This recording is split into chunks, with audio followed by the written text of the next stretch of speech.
न शाळेत जातात. बाबांनी मारू नये म्हणून अभ्यास करतात. बाबांच्या दहशतीखाली शिकत राहतात. हळूहळू मुलं बाबांकडे दुर्लक्ष करून आईवरच प्रेम करू लागतात. मनामधून बाबांना काढून टाकतात आणि आईच्या चरणावरती सर्वस्व अर्पण करतात. बाबांपासून 4 हात लांबच राहतात. मुलं आईचं गाणं गातात. मुलं आईवर कविता करतात. कोणतंच मूल बाबाला दुधावरची साय म्हणत नाही, लंगड्याचा पाय म्हणत नाही, वासराची गाय म्हणत नाही. बाबांसाठी मुलांकडे शब्दच नसतात. मुलाच्या पायाला ठेच लागली तरी मुलं बापरे म्हणत नाहीत आणि साने गुरुजींनाही श्यामचा बाप दिसत नाही. आई घरात असली की कसं घर भरल्यासारखं वाटतं.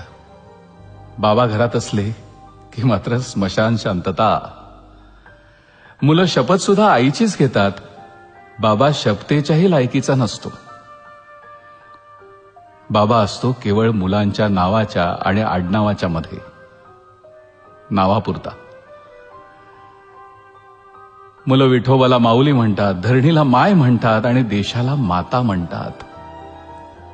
बाबा मात्र धरणीतून, देशातून आणि मुलांच्या मनातून केव्हाच झालेला असतो, हद्दपार.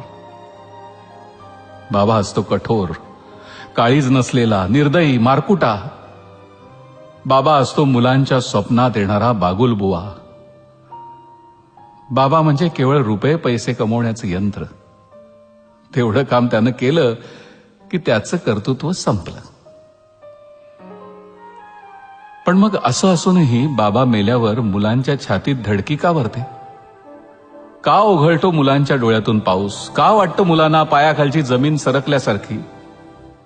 का वाटतं मुलांना की आपण बेसहारा झालोय म्हणून? का हंबरतात मुलं बाबा मेल्यावर? का मुलं घाबरतात बाबा गेल्यावर? कथा, कादंबऱ्या आणि कवितेत कधीही नसलेला हा पत्थरदिल बाबा प्रत्यक्षात जेव्हा नसलेला होतो तेव्हा का वाटतं मुलांना की डोळे मिटून जी प्रेम करते तिला प्रेयसी म्हणतात, डोळे उघडे ठेवून जी प्रेम करते तिला मैत्री म्हणतात, डोळे वटारून जी प्रेम करते तिला पत्नी म्हणतात आणि स्वतःचे डोळे मिटेपर्यंत जी प्रेम करते तिला आई म्हणतात. पण डोळ्यात प्रेम न दाखवता जो प्रेम करतो त्याला बाबा म्हणतात. शेअर करा ना एका बाबासाठी.